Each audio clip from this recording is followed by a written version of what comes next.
Hello, everyone, and welcome to Irreverent Faith and Current Affairs. It's me, the Reverend Dr Jamie Franklin, priest in the Church of England, with you today. I don't have any of my regular co-hosts with me today. It's just me, and in some ways I feel that this is appropriate. I was going to go through the normal things that we do on this podcast, a reflection on the scripture, a hymn of the week at the end, and multiple stories that we normally do when we talk about the biggest issues in church and state. But this week, I've been researching the murder of Henry Nowak and the fallout that has come from this. And I feel that it's appropriate for me to simply respond to this incident because it seems to me paradigmatic of so many things that are wrong in our society, that are unjust, that are hypocritical, that are wicked, and are quite frankly evil. I have to be honest and say that I feel incredibly angry with the system and the people who are in charge of the system, with the politicians, with the police, with the judiciary. And I also feel angry, if I'm perfectly honest, with the church and with the hypocrisy of the church. And that includes the church that I represent preeminently, I would say, the Church of England. One of the things I want to say in this episode is that we need to repent of our attitude, of our turning a blind eye towards injustice. And we need to repent of accusing others of injustice when we are in fact the perpetrators of injustice ourselves.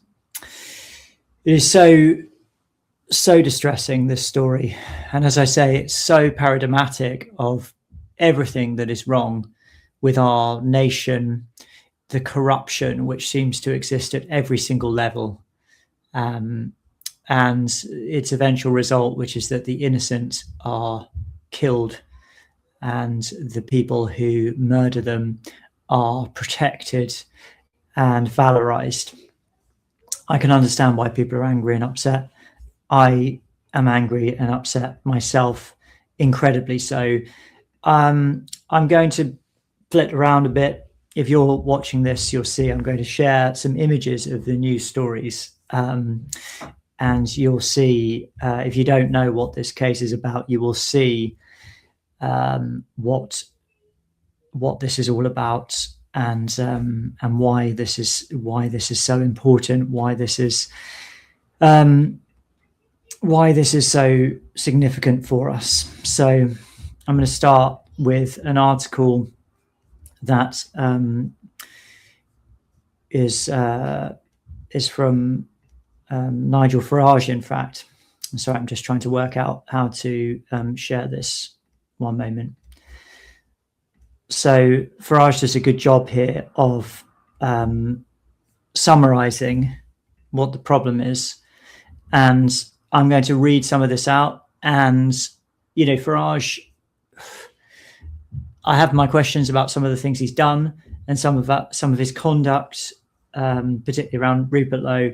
But I have to say, I think that, what he's written here is 100% correct. And I agree with every word of it. This is what Farage wrote yesterday. The murder of Henry Nowak is a watershed moment for our country, for this country. It marks a moment when we collectively as a nation need to take a step back and take a long, hard look at ourselves and ask what on earth we have become. Most of you will by now be painfully familiar with the dreadful events which took place on that night in Southampton last December.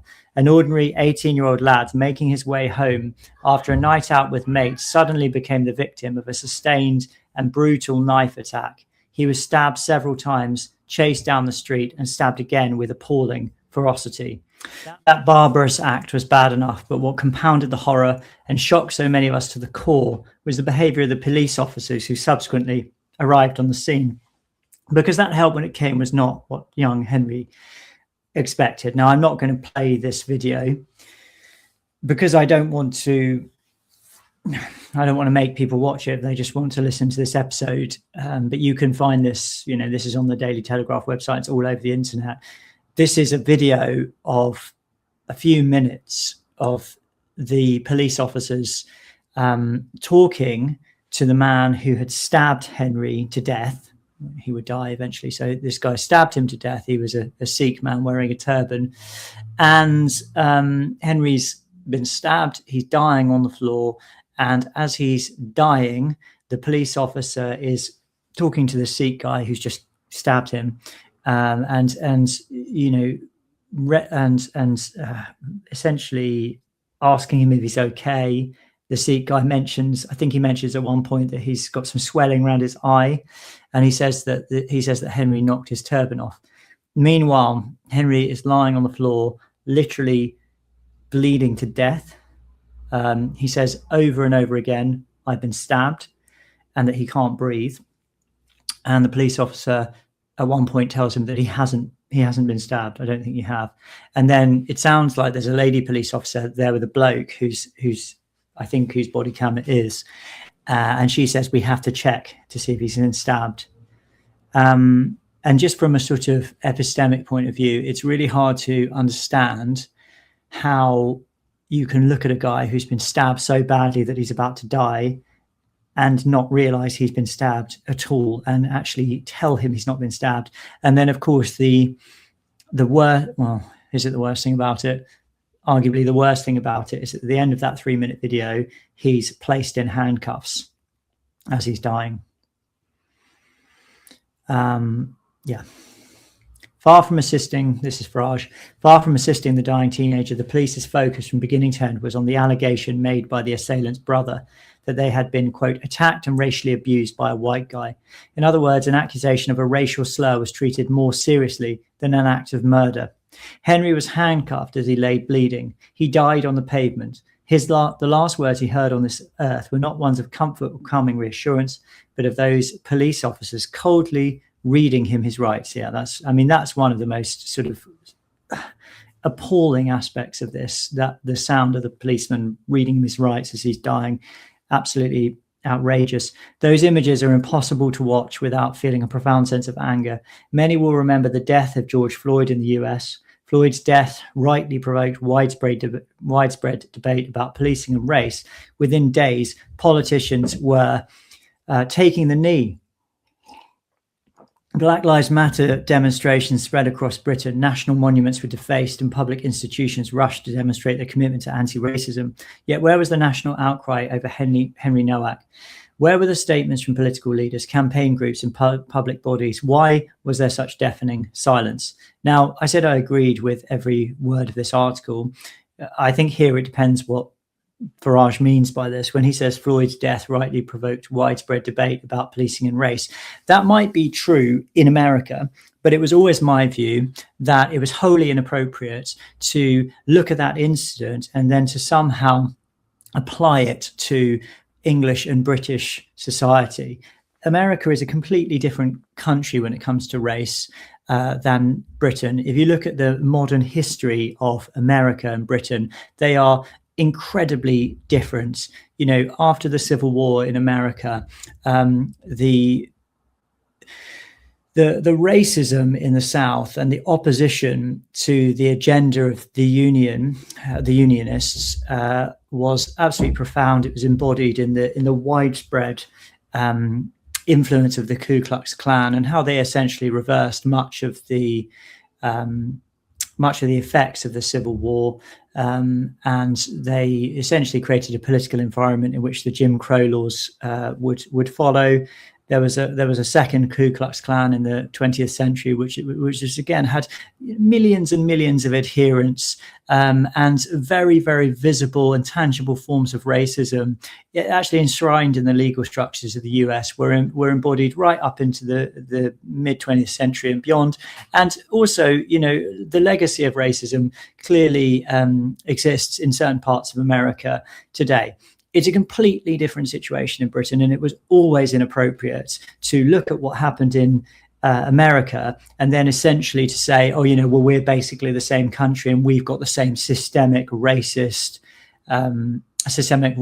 in our country, in our judiciary and in the police and blah, and in the church as well, and blah, blah, blah. It's, you know, complete and total historical and intellectual ineptitude to to do that, and to say that that's an appropriate comparison for all sorts of reasons. And as we've spoken about on this show before, our modern history over the last 200 years has been a lot better, quite frankly, without any offense, without wishing to cause any offense to any American listeners, but we don't have anywhere near the legacy of systematic racism and discrimination in our country. 200 years ago, we led the world in abolishing slavery uniquely in the whole of world history, and at great cost to ourselves, and also abolishing it not only in our own nation, but elsewhere in many nations of the earth through the use of the English Navy. Great cost to our nation, and so on and so forth. It's a completely different situation. Our police force is a different police force to the US police force, and so on and so forth. So I don't think it was right that it provoked widespread debate here about policing and race. I think it was entirely inappropriate. And I don't think our politicians should have been taking the knee. I don't think our footballers should have been taking the knee. I don't think our bishops and clergy should have been taking the knee. I think this was completely inappropriate. And I think it created an environment of division and further animosity and hatred between the races in our country. And it was political. It was empty, shallow political virtue signaling in our nation, and it should never have happened. The Black Lives Matter demonstrations across Britain were inappropriate. They should never happen. They were violent. They were destructive. As Farage says here, they were characterized by vandalism and other criminal actions. And yet, this is the point that he makes, which I think is so correct.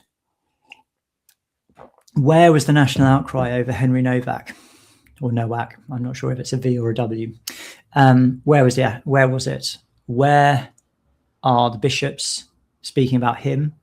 Where are the politicians who are standing up for him? Farage is one of them, but where are the other ones? Where are the celebrities who were all too happy to take the knee to virtue signaling? Where are the footballers? Where are they? Who cares about this 18-year-old student who was murdered and then was handcuffed and allowed to die in that situation because he was white and because he was accused of racism completely inappropriately and unjustly? Where are these people? Go on the Church Times website. You can see it here. The most proximate article I could find to this is by a bishop. It's got nothing to do with Henry Nowak, but it is about quote Christian nationalism, and it's about race relations. Anderson Jeremiah, who is the area bishop of Edmonton, who is, to be fair to him, he is making an attempt to at least listen to these people that he clearly thinks are so completely wrong, and he's trying to take a charitable view, and the view he essentially gets to is, well, these people are obviously like deeply misguided, and they believe in poisonous and toxic political ideologies, but at the same time, they probably have been left behind in some sense by society, and they've not been listened to, and so we ought to listen to them, and hopefully they'll sort of change their ways, and so on and so forth. It doesn't occur to Anderson Jeremiah, if I must say, if I am allowed to say, sorry, it doesn't really occur to him, I don't think, when I read this article, that maybe these people have got a point. Maybe they're right in feeling angry. Maybe they're right in wanting to see change. Maybe they're right in wanting to see the Christian religion actually be respected and promoted in our society. At one point, Anderson Jeremiah says he has to, listening to these people, he had to resist the urge to lecture them about Christian nationalism. Never defined, by the way. Christian nationalism is never clearly defined in these articles. It's just a kind of boogeyman.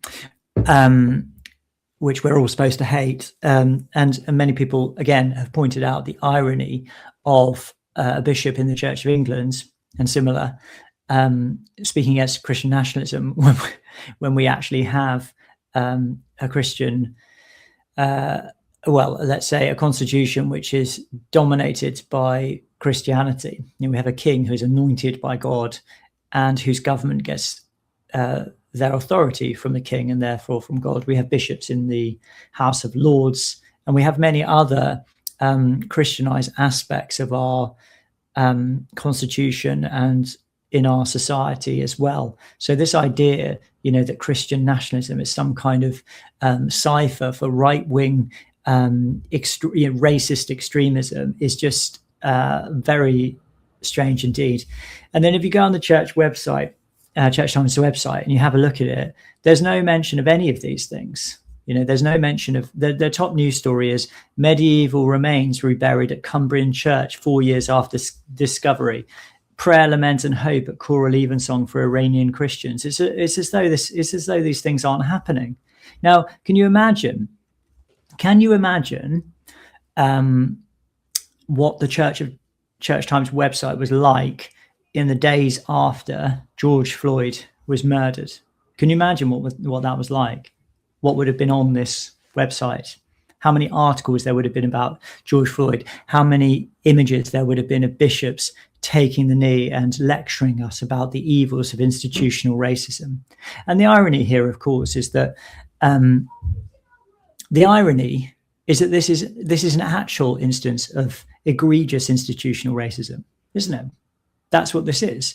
This guy was not believed. He was arrested. He was handcuffed. He was left to die by these police officers because he was white and because he was being accused of racism by a man who had just stabbed him several times. Stabbed him so badly that he died. That's the irony. And yet, will you hear anything from the Church Times about this? Will you hear anything from the Church Times about the failings of the police, about their institutional racism, about their need to repent, and so on and so forth? So, these kind of things, this hypocrisy is why people are so annoyed about this, why they're so upset and angry, and I'll get to the response in a minute. But just to give you some more information about this, following George Floyd's death in 2021, there were several well-documented examples of Church of England bishops and clergy publicly taking the knee or kneeling in solidarity. The bishops of Coventry and Warwick, Christopher Coxworth and Bishop John Stroyan, they were filmed kneeling for 8 minutes and 46 seconds. The time that the police officer Derek Chauvin knelt on George Floyd. They did that in the Coventry Cathedral ruins. They prayed and used the moment as an act of repentance and lament over racism. The bishops of Leicester, Coventry and Warwick, a group kneeling image. Photograph kneeling with clergy and lay colleagues, also described as kneeling for 8 minutes and 46 seconds. Parish clergy across England, numerous Anglican priests and church leaders joined Take the Knee moments at 6 o'clock on the 3rd of June, 2020. It's amazing, isn't it? It's the 3rd of June today. As I record, are they kneeling today? They knelt outside churches, often on doorsteps or churchyards. Participation aligned with the national Stand Up to Racism organised action. Across the UK, clergy of multiple denominations joined mass kneeling events in cities like London, York, and Brixton. So there we are. They were willing to do that. Are they going to do anything at all about any of these things, or are they just going to ignore this because it doesn't fit into their narrative? I think we all know what the answer to that question is. We all know what the answer to that question is. They will just ignore it. Just like, by the way, they ignore this podcast because they don't like the things that we say. They don't like the points that we make because the points that we make on this podcast challenge that narrative, and they can't integrate the reality. I would say this obviously, but they can't integrate the reality of the kind of things that we talk about into their liberal, progressive, multiculturalist, globalist mindset. They don't understand that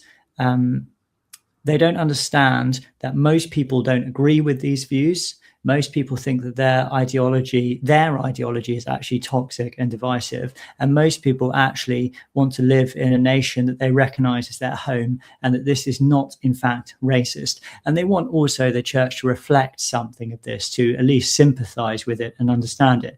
And instead, what they get is patronizing, condescending, hostile, antagonistic virtue signaling from the institutions of our nation. And this is why people are so angry. I'm going to continue with Farage.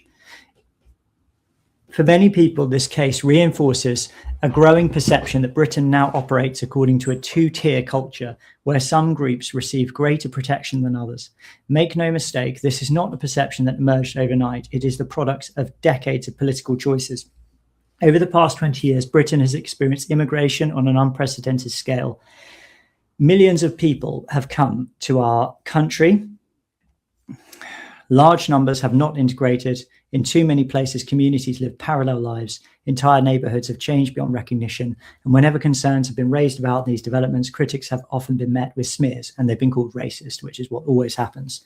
Alongside this has come the rise of diversity, equity, inclusion, DEI programs, positive discrimination policies, and an ever-expanding framework of hate speech regulations. The result has been a culture in which institutions appear increasingly preoccupied with questions of identity and group membership. The consequences are now visible, quite literally, and there's an image there for you to see of a police officer placing the white blood-stained hands of this man in handcuffs as he is dying. The Telegraph's Alison Pearson recently revealed an email from an experienced Hampshire police officer. According to his account, officers are encouraged to respond differently depending on the ethnic backgrounds of those involved. The same officer described a culture in which promotion was influenced by diversity targets rather than by merit alone. If such claims are true, they should concern every citizen regardless of political persuasion. Policing depends on public confidence. The public must believe that officers enforce the law fairly and without fear or favour. The moment people begin to suspect that race, religion or background affect how they are treated, trust begins to erode. Indeed, one of the most troubling aspects of modern policing may be the fear officers themselves now feel. Many appear more worried about being accused of racial bias than about exercising common sense and professional judgment. If that fear has become greater than the instinct to assist a critically injured victim, something surely has gone profoundly wrong. We need urgent action. First, the Independent Office for Police Conduct must complete its investigation into Henry's death swiftly and transparently. Every aspect of the officer's conduct should be examined.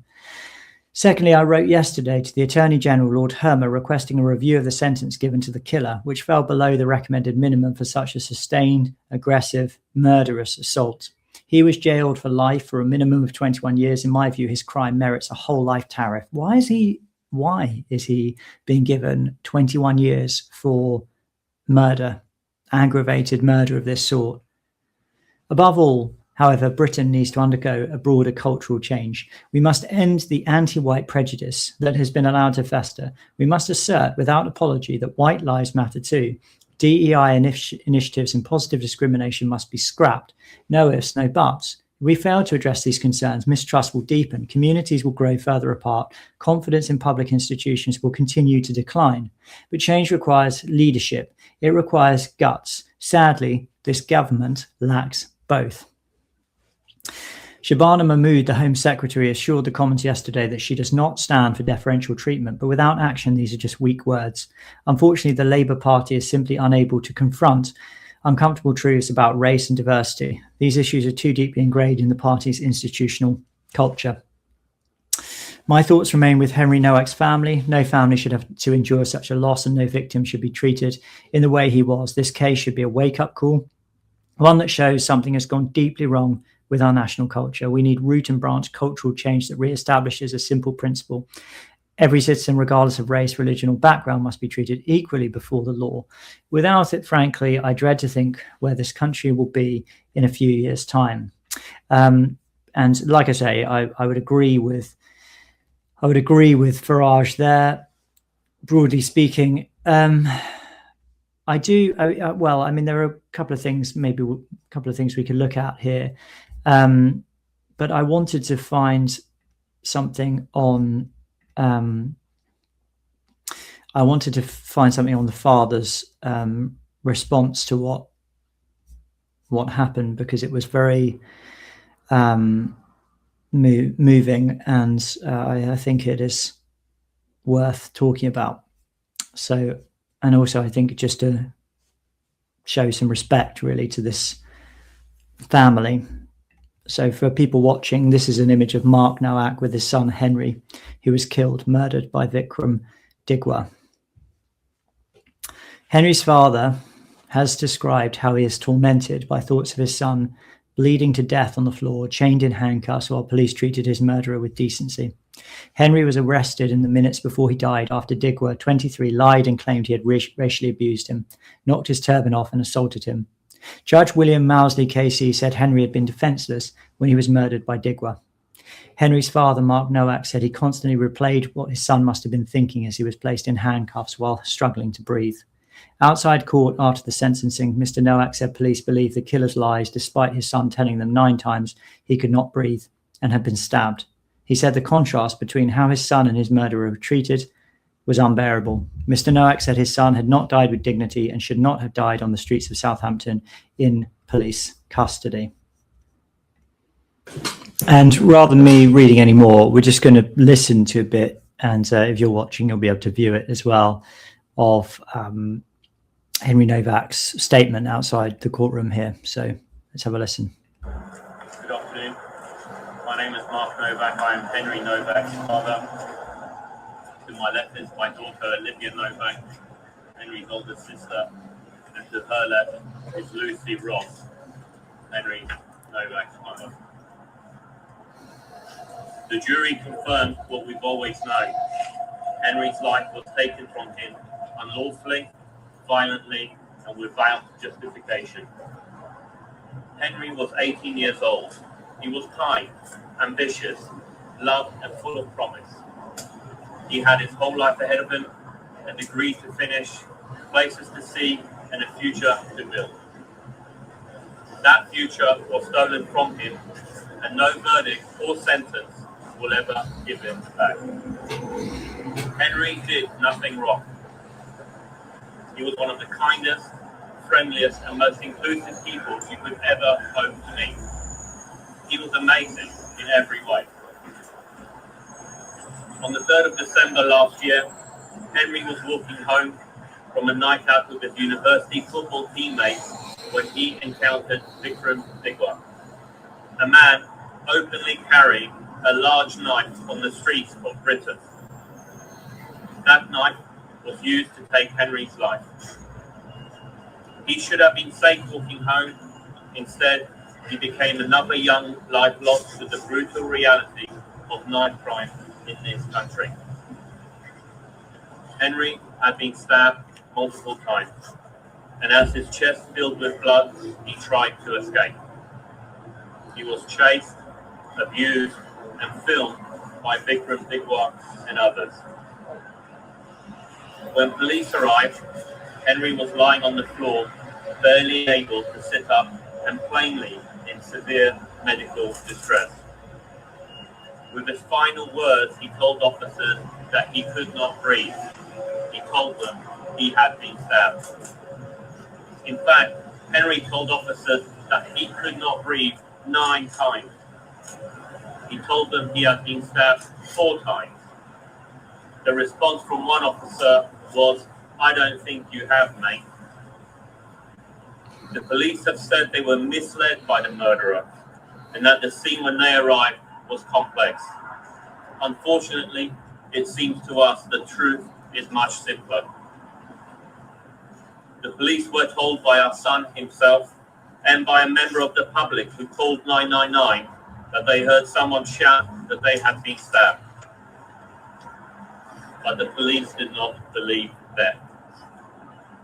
Henry was pulled across the gravel, his hands forced behind his back, he was placed in handcuffs. Instead of being treated as a dying victim, police formally arrested Henry for assault and read him his rights. That was the last thing he heard. Henry did not die with dignity. He did not die with the care he deserved. He lost consciousness before anyone believed him. Let me be absolutely clear. We hold Reverend Dr solely and 100% responsible for the brutal murder of our son. But Henry should not have died on the streets of Southampton in police custody. The way he was treated was inhumane and degrading. His murderer, however, was afforded decency. He was believed. He was not handcuffed when arrested. He was not handcuffed when transported to the police station. As far as we understand, he was never handcuffed at all. And as Reverend Dr himself told the court, whilst under arrest for Henry's murder, police even took him to the kitchen so he could choose his food. The contrast is unbearable. We believe the officers involved remain on duty, although we understand some may have since resigned. One was allowed to leave the force before she had given an account to the Independent Office of Police Conduct of what happened that evening. The IOPC investigation remains ongoing. Whilst we await its final report, we are calling on the Home Secretary to ensure that the IOPC has the resources, authority, and independence it needs to conduct a full, fearless, and transparent investigation. And we'll leave it there for that statement because it does go on for a while, but you can see there the grief of particularly the mother and sister. It's unspeakable. And this could be any of us. You know, this is what I was thinking. This could be my child. It's only just down the road from where I live, really, 10-minute drive, Southampton. It could be anyone in this country suffering now in this way. It happens to be this very unfortunate family. And again, where is the compassion for these people from the establishment? Henry Nowak doesn't make it into a racial thing. He doesn't mention that. But I think we can all see what is going on, and we can all understand why people are so upset. Now let's listen to what the Prime Minister says about this, and I'll just add this here, and we can listen to something of what he says. Just make sure the audio is definitely working. I'm sure it is. Right, let's listen to this. Leader has said the response should be pure, cold rage. What's your response to these two different reactions? Well, I think Nigel Farage's reaction is the wrong reaction. And I start my answer to your question through the eyes of the family. They have said they do not want this whipped up. They have been through the most extraordinary, awful experience. They don't want this whipped up. And Nigel Farage is completely wrong to use this to try and create division. He would be wrong in any circumstances. But when Henry's family are saying, please don't do that, it's our son, then really, as politicians, as human beings, we should start where they start. And that's where I start. It's an interesting take on this, isn't it? I didn't hear them saying that, and I've not heard it reported that this is the case, that they've said they don't want this made into an issue of division. That sounds to me like something that is made up. To be honest with you, I don't know where that's come from. Yeah. So what can you say about this? It's just more of the same ideological stance, isn't it? You know, don't use this to cause division. Nothing to see here. You know, that sort of thing, and so on. I like to hear a little clip from Rupert Lowe now, and I'll add this to the stage. We can listen to Rupert Lowe and Dan Wootton. They don't want to admit that this post-war multicultural experiment has powerfully failed.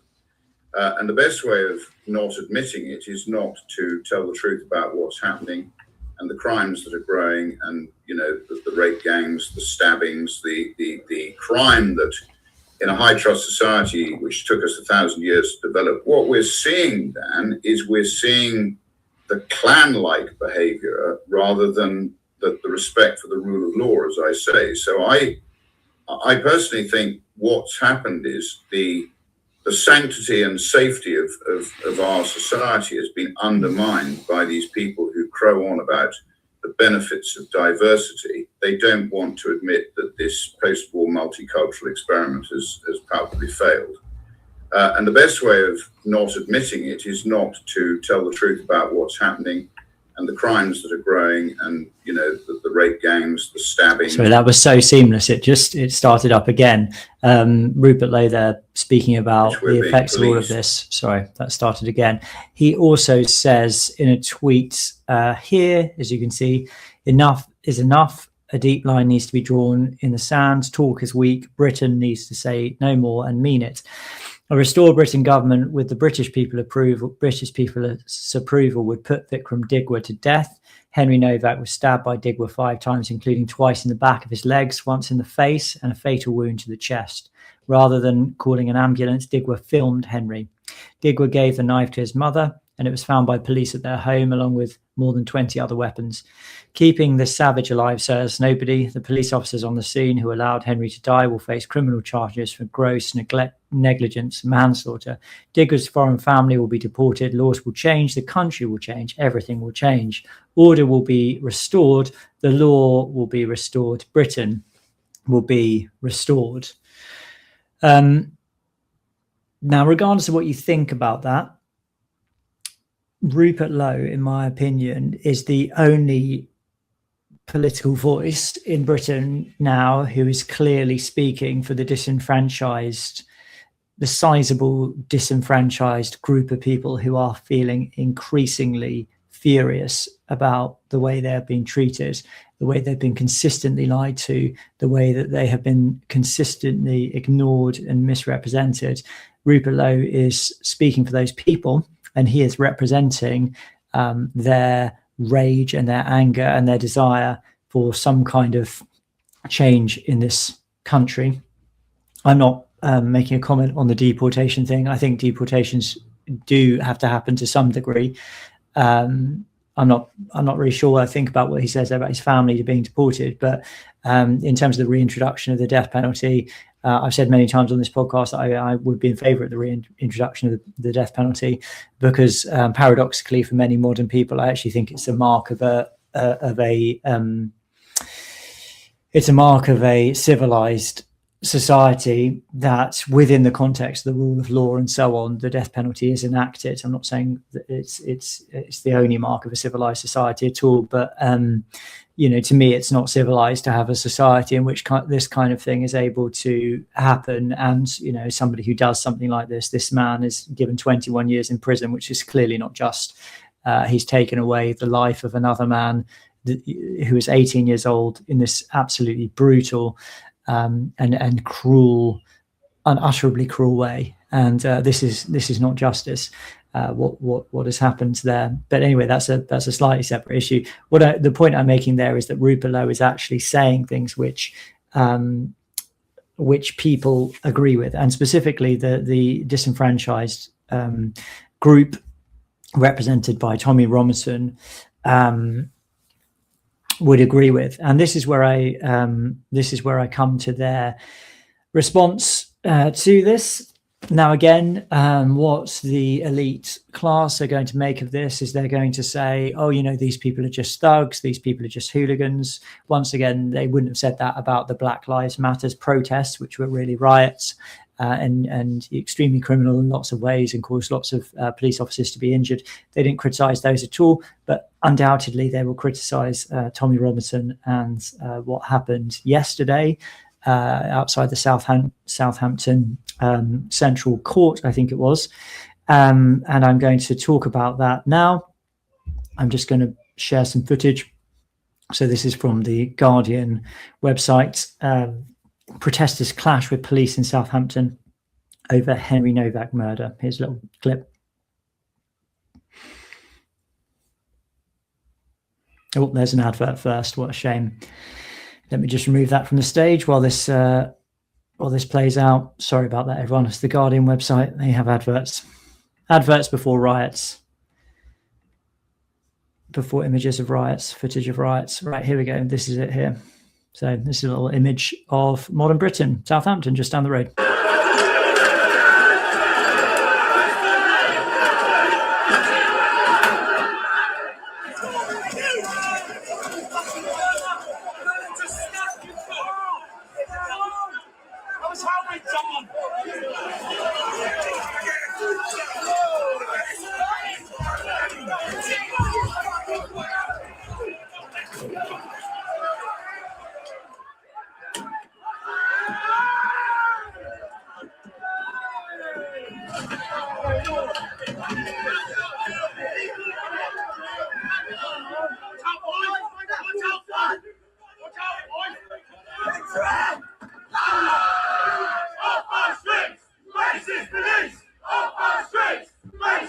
What happened to Henry should never have happened. Henry, that's the one. I'm sorry, but where's the charge if you're innocent until proven guilty? You know, why was he not taken off in handcuffs? I think the key matter is all lives matter, not just certain.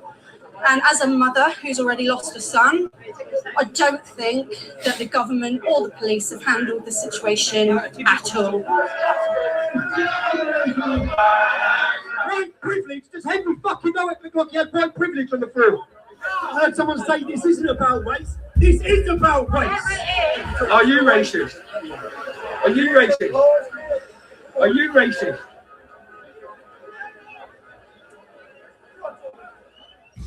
So there we go. There's Tommy Robinson speaking at the end. I didn't actually know he used the F word in that, so apologies if that, if you know, your kids are listening to this or something. But that is the reality that we're living with.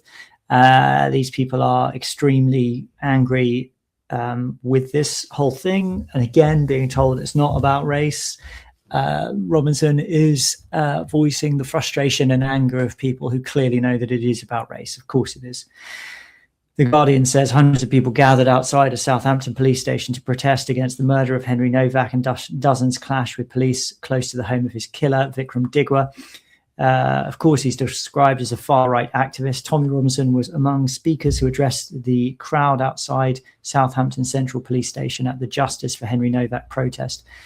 People chanted "racist police off our streets" and "shame on you." They held union flags and homemade signs with slogans such as "Henry's blood is on your hands, save our kids," and "prison for police on scene." A few hundred then marched to the area where the murder took place. Police held them back as they tried to get into the street where Digwa's family lives. Some protesters hurled bottles, beer cans and wheelie bins at the police. After Digwa was jailed, Nowak's father, Mark Nowak, condemned the inhuman and degrading treatment of his son by police, but added, this is where the Starmer gets his ideas from. "We do not want his death to be used to create further division, hatred or tension. We want his story to help make our streets safe for everyone."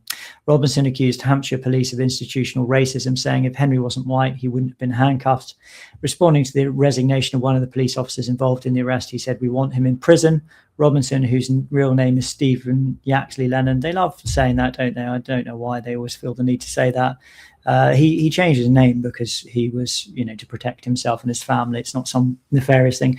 He said, "I heard someone say this wasn't about race. This is about race." Even after they found out he had stabbed him 5 times, they still didn't handcuff him. A white boy who done nothing was handcuffed. A murderer in possession of a knife who stabbed someone 5 times isn't. As white people, we're treated like second-rate citizens by our own government. White privilege. Does Henry look like he has white privilege when he was on the floor? Nick Tenconi, the leader of the UK Independence Party, led a prayer at the demonstration for Nowak as the members of the crowd chanted "Henry, Henry." Tenconi said the arresting officers believed persecuting him was more important than saving him because he was white. He added, "I'm here to fight for an end to woke policing."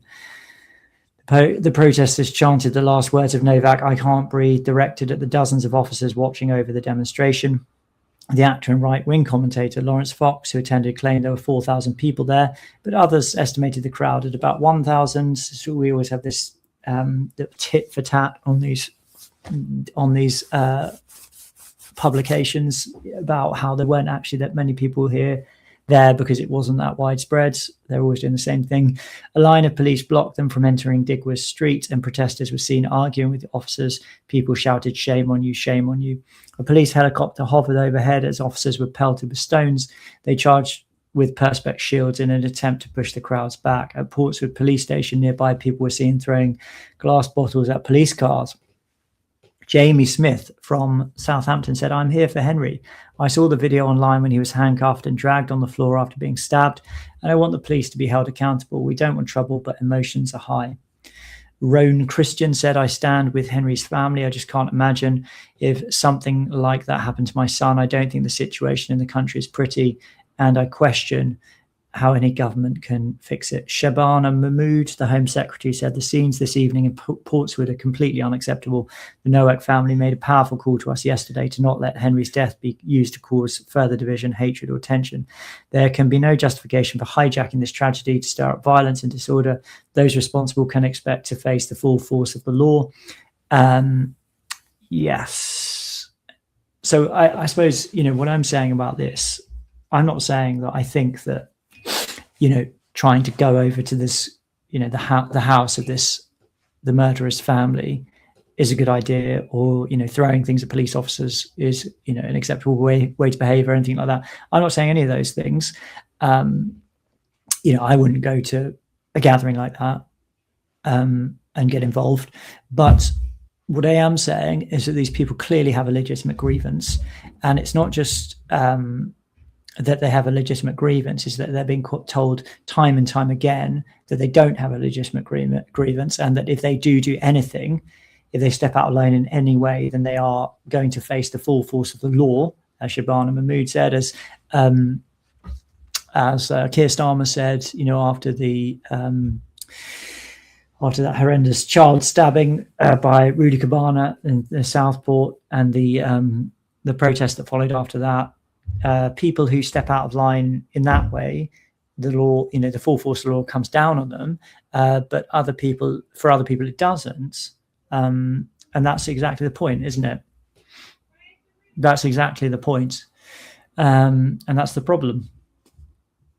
Is that if you challenge the assumptions of the multiculturalist elite, then you are the enemy, and you are targeted, and you are treated more harshly than people who don't, who in some way represent that agenda and that ideology. And that's what all of this is about. It's the refusal to acknowledge the central problem that's at the very heart of this, which is that it's a clash of ideologies and it's a clash of worldviews. And the problem isn't that people have different views. The problem is that those who oppose the prevailing ideology are discriminated against, and they're targeted, and they're treated like they're scum. And I'm sorry, but if you treat people like they're scum, then they're going to act like scum sometimes. So it's going to make the situation worse. Now, like I said, I think it's good that, that Church Times article I shared, I think it's good that this, Anderson, I forget his last name, is Anderson Jeremiah. I think it's good that he's listening, or trying to listen to these people. But I think it needs to be a much deeper and widespread act of soul searching that should go on in the church and in the judiciary and in the political class. People like Rupert Lowe understand this to a certain extent. I think also Farage understands it, although I think Rupert Lowe understands it at a much more visceral level. I hope that I understand it. I mean, I think I do understand it because I feel it myself. I don't consider myself to be part of that prevailing ideology or that elite class, so I feel it myself. But there is such a divide, and it's all very well and good, these Labour politicians saying, we don't want more division. But there already is division, and the cause of the division is the ideology and the way that it's being enforced. That's what they refuse to acknowledge. That's what they refuse to see. They can't just say, we just don't want division. Well, there is. And this is what you see on the streets of Southampton yesterday, is what we what we see, a sort of symbolic enactment of the division that already exists in the country. And this violence and disorder and unrest, it's going to get worse because they're not providing any answer for people. Just saying, it's like, imagine you have like a child who's really, really upset about something, right? And you just go, stop being upset about that. Stop being so angry. That's not an answer, is it? And that's what they keep on saying. They say, oh, there isn't a problem. There's nothing to see here. We just need to show toleration, and we need to show love to each other, and we need to not be divisive, and so on and so forth. But what these people are saying is like, well, we're living in a fundamentally unjust society in which people who are from other nations are being benefited and preferred to the people who already live here. And in some cases, in some extreme cases, the people who actually live in this country are not being protected by their own government, and they're actually becoming victims of racially aggravated attacks. And at the same time, we're being told, we're actually the ones who are racist. The white people, the British people, the English people, we're actually the ones who are racist. And of course, this is a particular issue that's happened with this murder of this one guy. But the rape gangs and this. I mean, that's the most egregious example, because it's a generation of white girls who were kidnapped and raped and tortured and force injected heroin and put in cages and in many cases murdered, and it was covered up in the name of political correctness. And this is never acknowledged by this elite class. They just say, oh, there's nothing to see here. And then we have these stabbings which happen all the time. This is not an isolated incident. It happens literally all the time. It happens, how often does a stabbing like this happen? Like once a month at least, if not more. And yet we're constantly told, no, it's all fine. We just need to continue with this kind of, our British values, these made up British values, which have no basis in anything. As Rupert Lowe says, our constitution and our society as it kind of existed in its modern form took 1,000 years to develop. The high trust society that we used to have took 1,000 years to develop. And now what we're living with today is an absolute tragedy. What's happened to our nation because of this ideology. And as I say, it's only going to get worse. And I've got no answers for it. I think, at this stage, I'd like to see political change. Of course I would. But of course, the division is so deep. And what can be done? I don't know. I mean, my answer is always that we need to return to Christ as a nation. Apparently it's wrong to be a Christian nationalist. Apparently it's wrong to think that our national identity should have something to do with Christianity, but I can't help but believe that that really is the only answer in some form. But just saying that is not going to address, or even if it was implemented, it wouldn't address all of these problems, these deep-seated ideological and philosophical problems. Because somehow this needs to change. Somehow the ruling elite needs to be disabused of this ideology that they have so strongly bought into. And they're so blind. They just can't see. They can't see. So I know my friend Reverend Sam describes this as the pharaonic consciousness, like the consciousness of the court of Pharaoh. There's a kind of blindness because these people are in a bubble and they never hear viewpoints which are outside of that bubble. I don't want to make it all about me, but when I read some of the reviews of my book, The Great Return, it was very much like this. It was like antibodies just rejecting a virus that, that was just unacceptable to the multicultural mindset. And I know it, within a minute of talking to somebody or reading somebody who has this consciousness, you can just see. But what can you do? I don't know. We can pray, I suppose. Yeah. So anyway, that's it. I've kind of gone on a bit of a rant today. I didn't want to do the normal kind of structure. just because I didn't want to be inauthentic or come across as inauthentic or insincere, because I just wanted to be open about my feelings about this, and I didn't want to try and be humorous or even to be particularly spiritual, because I just think this needs to be addressed in a kind of frank and straightforward way, and I want to be clear about what I think about it. So I'll finish there. In a moment, I'm going to say a bit of the litany from the Book of Common Prayer, because I think it's the only sort of appropriate thing I could think of to end this episode with. Just a notice before I do finish, we have got our very exciting Irreverence live event coming up here in Winchester, where I live, in our church here. It's on Tuesday, June the 23rd, 7 p.m. It's going to be a really, really nice evening. Basically what we're going to do is Tom, Daniel and I will be in the church, and we're going to record an episode, and hopefully with a good sized audience there. And there'll be an opportunity to ask questions and interact. We're going to have Hymn of the Week. Tom's going to play the organ for us, which will be really, really exciting. And tickets are £10 plus the fee for the Eventbrite website, so they're about £11. So we're going to have refreshments afterwards, and so on and so forth. So we need to charge just so that we can cover the overheads and so on, and hopefully cover the cost of the events. So please do come along to that. It's going to be really, really fun, and invite people as well. It's here in central Winchester, Holy Trinity Church, Winchester. There's parking on site, so it's really easy to get to, and really hope that people can come along and to meet some of you for the first time, and hopefully to see people who are familiar again. The link to buy the tickets will be on the show notes just below the podcast.